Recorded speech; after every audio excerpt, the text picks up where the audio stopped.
سحر از کجا میایی؟ بوی گلهای فراموشش را داری،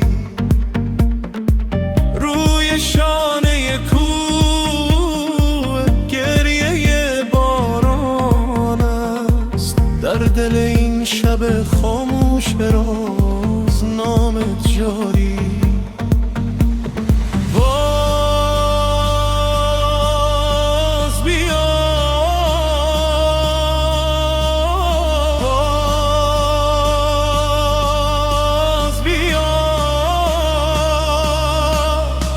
که بدون تو بهار بهار نمی شود. باز بیا ای جان من، مثل سپیده بر وطن.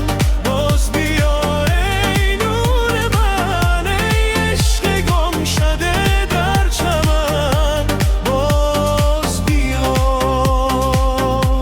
باز بیا، دلم هنوز راه تو را صدازه.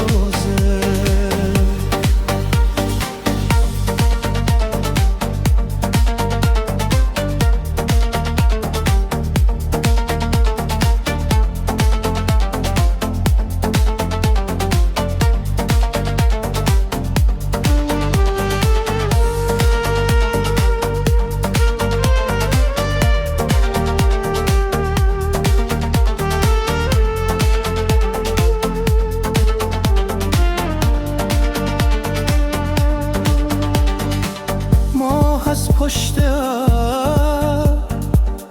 قصه تو خواند، رود با سنگ ها نام تو را ماند.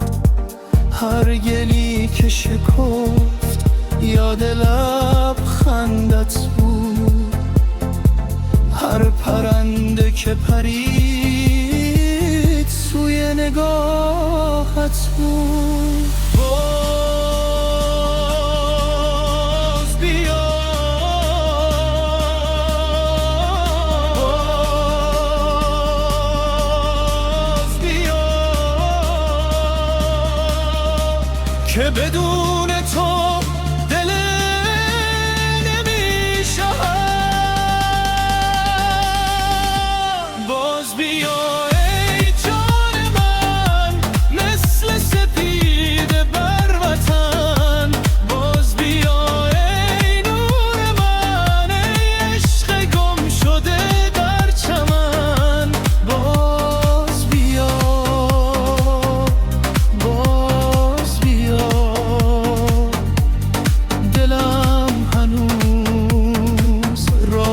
تو را صدا زنه.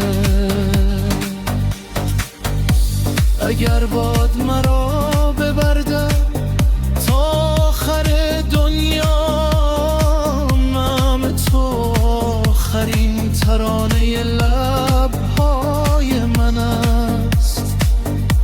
اگر شب مرا بخوانم به خاموشی، عشق تو آخرین ستاره